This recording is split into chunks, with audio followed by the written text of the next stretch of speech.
Welcome to this incredible channel where history speaks louder than fiction. Before we dive in, kindly hit the subscribe button and turn on the notification bell, because every week, we uncover the stories the world tried to forget.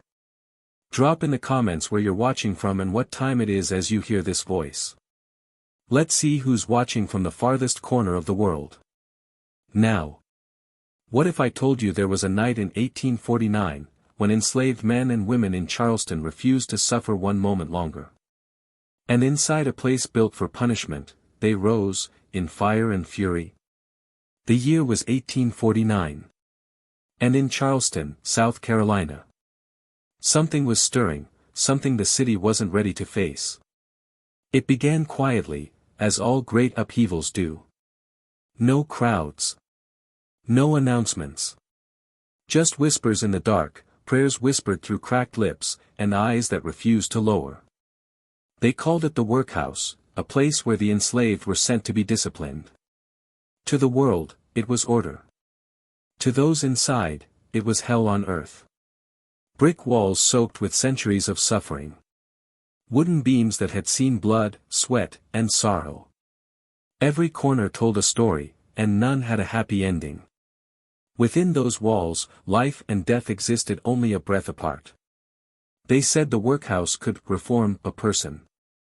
But reform, in Charleston, meant breaking the soul until nothing remained. Some men came out silent. Some came out blind from tears. Some never came out at all. But on one humid summer night, the silence began to change. A storm was forming, not in the sky, but in the hearts of those trapped within those walls. Because even the most broken spirit remembers what freedom feels like. Charleston in 1849 was a city built on two worlds. The glitter of the wealthy, carriages rolling through cobbled streets, laughter spilling from grand houses. And beneath that glitter, the unseen world, the enslaved hands that made it all possible. Every dish scrubbed. Every brick laid. Every piece of silver polished, came from a body that was owned, punished, and forgotten. And inside that system stood the workhouse, the place where fear was manufactured. They said the smell of the workhouse never left your skin. Sweat, iron, and despair, it soaked through everything. Even the walls seemed to breathe the pain. The guards called it discipline. But it was nothing short of organized cruelty. And yet, within that darkness, something ancient refused to die. Hope. His name was Sam Parker. No one knew where he was born. Some said Virginia. Others said he came from a family that once tried to escape and failed. What they all agreed on, was that Sam was different. He didn't flinch. Didn't plead. Didn't cry. Even under the lash, he stared straight ahead, unbroken. Sam worked the yard, hauling wood, cleaning tools, repairing chains. The guards thought he was obedient. But they didn't see his eyes, watching, studying, remembering every key, every door, every weakness in their fortress of pain. And at night, while others prayed for mercy, Sam whispered something else. Soon. Outside those walls, the city of Charleston slept, unaware of the storm it had built with its own hands. Children dreamed under silk sheets. Merchants counted profits made from human labor. And preachers spoke of salvation, while turning their eyes away from the screams. But history has a way of correcting itself. And when it does, it doesn't knock. It breaks the door down. That night, rain fell hard against the workhouse roof. Guards muttered curses about the weather, taking shelter by the fire. Inside the cells, the enslaved huddled close, listening to the rhythm of the storm. But beneath the thunder, there was something else. A pulse. A heartbeat that wasn't just their own. A growing rhythm of defiance. In one cell, Sam Parker sat quietly, eyes fixed on the iron hinges of his door. He'd counted every screw, every guard rotation, every moment of weakness. Tonight, it all aligned. In another cell, a man named Jacob whispered a prayer. Lord, if we die tonight, let it mean something.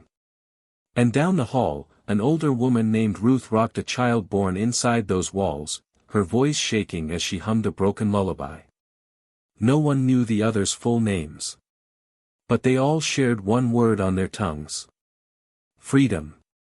Outside, the guards began their final patrol. Inside, Sam Parker's eyes met Jacob's through the bars. No words. Just a nod.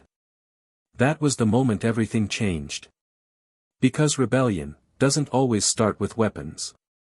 Sometimes, it starts with silence, and the courage to break it. And as the city slept, blissfully unaware, the storm drew closer. A workhouse built to crush spirits was about to witness something it had never seen before. The enslaved, rising. Before dawn, nothing would be the same again. Because in a world built on control, the smallest spark of rebellion can light an inferno. To understand what unfolded that day, we have to go back, before the rebellion, before the chaos. Before the first cry for freedom echoed through the walls of Charleston's workhouse. This was no ordinary prison. It was a machine, built to break bodies, and silence hope. Each step on the stone floor was a memory of pain. Each scream in the night was a song no one dared to finish. But somewhere, in the dark corners of that workhouse, whispers began to rise. Whispers of rebellion. Of justice. Of escape.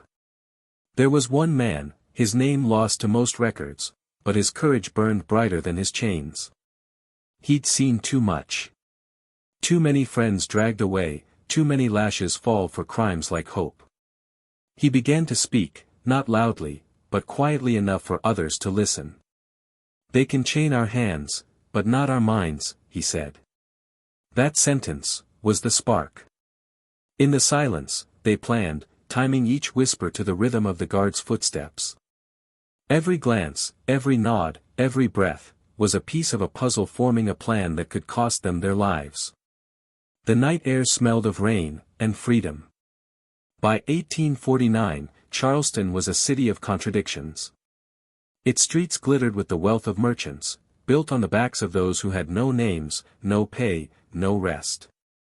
And inside the workhouse, that pressure was reaching its boiling point. One by one, the enslaved began to signal. A cough. A scratch on the wall. A single hum of a forbidden tune, code that meant tonight. They had no weapons. Only tools, the same tools they'd been forced to use to build the walls that now trapped them. The ringleader, that unnamed man, had one rule. No turning back. If we fail, we die free, not broken. The workhouse was divided into wings, men on one side, women on the other. They passed messages through scraps of cloth hidden in laundry baskets, through secret knocks at night. Freedom, for them, was not a word. It was a heartbeat. The guards had grown careless, confident in their power. They believed fear was enough to keep order. But fear is a fire. The more you feed it, the faster it burns. And in that place, fear was about to turn into fury. It was the night before the rebellion. And though no one outside the workhouse could hear it, the walls themselves were holding their breath. It was past midnight.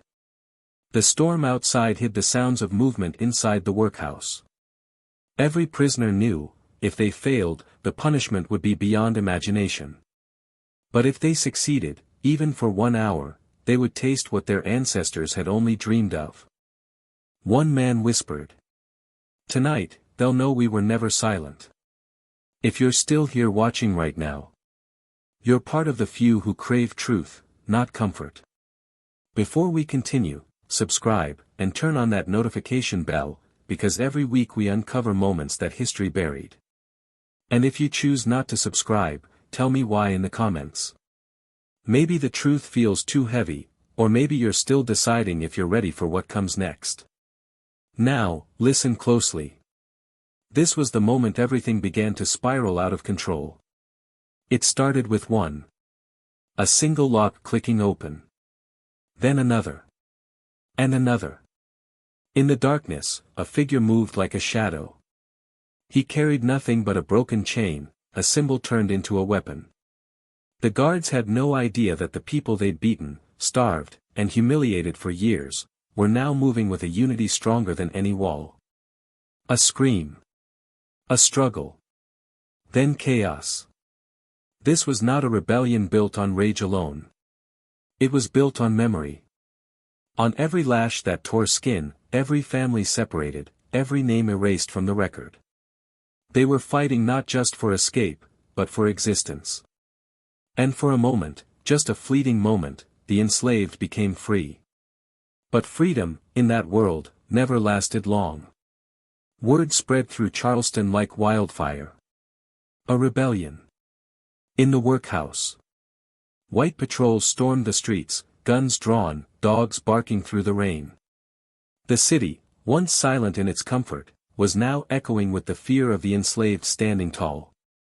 The rebels, cornered, bleeding, exhausted, made one final stand in the courtyard. They knew this was the end. But none stepped back. "If we die," one shouted, "then let the world know we lived once without fear." By sunrise, the rebellion was crushed. Bodies lay where courage had stood. And the workhouse, that place of cruelty, returned to its deadly silence. But history doesn't remember silence. It remembers echoes. If you're still here, hit the subscribe button.